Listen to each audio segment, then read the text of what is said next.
All right student, এইখন ভিডিঅ'ত আমি আলোচনা কৰিম ক্লাছ 10 মেথছৰ 8.1 কুৱেশ্যন নম্বৰ 4 বিষয়ে। কুৱেশ্যন নম্বৰ 3লৈকে আমি অলৰেডি কৰিছোঁ ইয়াৰ আগৰ ভিডিঅ'ত। যদি ভিডিঅ'বোৰ চোৱা নাই তোমালোকে চাই ল'বা। তো এইখন ভিডিঅ'ত আমি আলোচনা কৰিম কুৱেশ্যন নম্বৰ 4 বিষয়ে, য'ত কি আছে দিয়া আছে cot 15 cot a equal to 8, তেন্তে sin a আৰু sec a উলিওৱা। যদি 15 cot a ইকুৱেল টু 8 তেন্তে sin a আৰু sec a টো উলিয়াব লাগে। তো আহা আমি ইজি পদ্ধতিত আমি কেনেদৰে সমাধান কৰিব পাৰোঁ সমাধান কৰোঁ আহোঁ।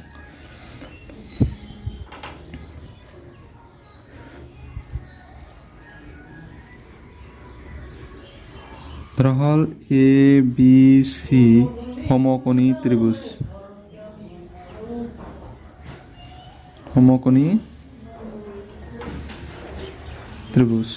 তোমালোকে ইয়াতে ত্ৰিভুজখন ড্ৰয়িং কৰি ল'ব পাৰা।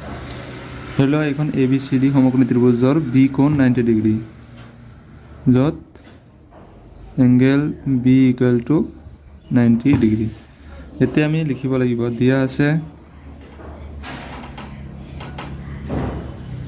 আছে আমাক কি দিয়া আছিলে যে 15 cot a equal to 8, 15 cot a equal to 8।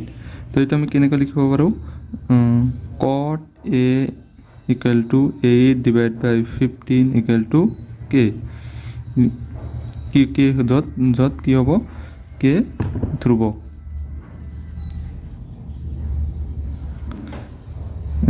য'ত কি এটা ধ্ৰুৱক। এতেকে আমি কটে মানে কি লিখিব পাৰোঁ, কটে তাৰমানে কিমান লিখিব, কটে মানে কিমান লিখিব পাৰি যে ভূমি বাই লম্ব। ভূমি কোণটো হ'ব, এতিয়া আমি এইটো কোণ হিচাপে চাব লাগে, এই কোণ সূক্ষ্মকোণ হিচাপে চাব লাগিলে ভূমি হ'ব এ বি। আমাৰ ভূমি কিমান হ'ব এ বি বাই লম্ব কিমান হ'ব বি চি মানে এইটো হ'ব আমাৰ লম্ব। ভূমি বাই লম্ব ইকুৱেল টু কিমান হয় 8/15 ইকুৱেল টু কি ধৰিছোঁ আমি কে। এতেকে এ বি ইকুৱেল টু কি হ'ব 8k, B C equal two 15k। তোমালোকে এই লাইনটো ইয়াতে নিলিখি পেলাই ইয়াতে লিখিব পাৰা, য'ত k এটা ধ্ৰুৱক, বা ধৰা হ'ল বুলিও লিখিব পাৰা। এতেকে আমি কি পাম, এ বি চি সমকোণী ত্ৰিভুজৰ পৰা আমি এই এ চিটো উলিয়াব লাগিব। সমকোণী ত্ৰিভুজৰ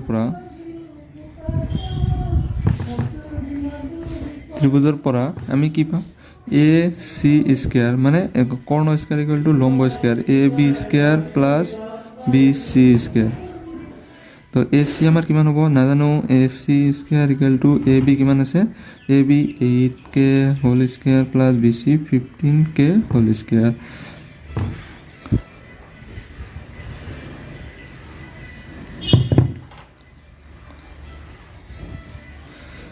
এতেকে A C equal to root over কিমান হ'ব 8k whole square plus 15k whole square. তোমালোকে যদি এইটো দেখা পোৱা যে এ চি ইকুৱেল টু কিমান হ'ব ৰুট অভাৰ 8 স্কোৱাৰ মানে 64k square plus 225k square.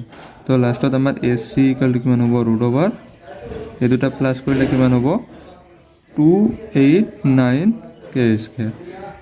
এতিয়া আমি এ চিটো কিমান পাম 17 স্কোৱাৰ কৰিলে আমি 17k হোল স্কোৱাৰ হ'ব, আৰু তাতে যাই পেলাই আমাৰ কিমান হ'ব 17k, এইটো ৰুটত আহিব, স্কোৱাৰ ৰুট কি হ'ব কেনচেল। তো আমি এ চিটো আমি পাই গ'লোঁ। এতেকে আমাৰ উলিয়াব লগা কি আছিলে, চাইন এ, চাইন আমাৰ এ কোণ হিচাপে যোনটো আমাৰ কি আছিলে এ কোণ হিচাপে চাইন মানে লম্ব বাই কি আছিলে চাইন লম্ব বাই কৰ্ণ, লম্ব কি আছিলে এ কোণ হিচাপে লম্ব কোণটো হ'ব আমাৰ B C equal to B C by কৰ্ণ মানে এ চি। এতিয়া বি চি কিমান পাইছোঁ, বি চি পাইছিলে 15k ডিভাইড বাই এ চি মানে 17k। এইটো হ'ব আমাৰ কিমান 15/17, কেনচেল। আৰু কি দিছিলে চেক এ মানে কি আছিলে ভূমি বা কৰ্ণ বাই ভূমি, কৰ্ণ কোনটো হ'ব এ চি, ভূমি কোনটো হ'ব ভূমি হিচাপে আমাৰ এই কোণ হিচাপে ভূমি হয় এ বি, তাৰমানে কিমান হ'ব 17K divide by A B, মানে কিমান আছিলে আমাৰ 8K। আমাৰ এনচাৰ কিমান হ'ব, কে কেঞ্চেল হ'লে 17/8। আশা কৰিছোঁ অংকটো ইজিভাৱে বুজি পাইছা। তো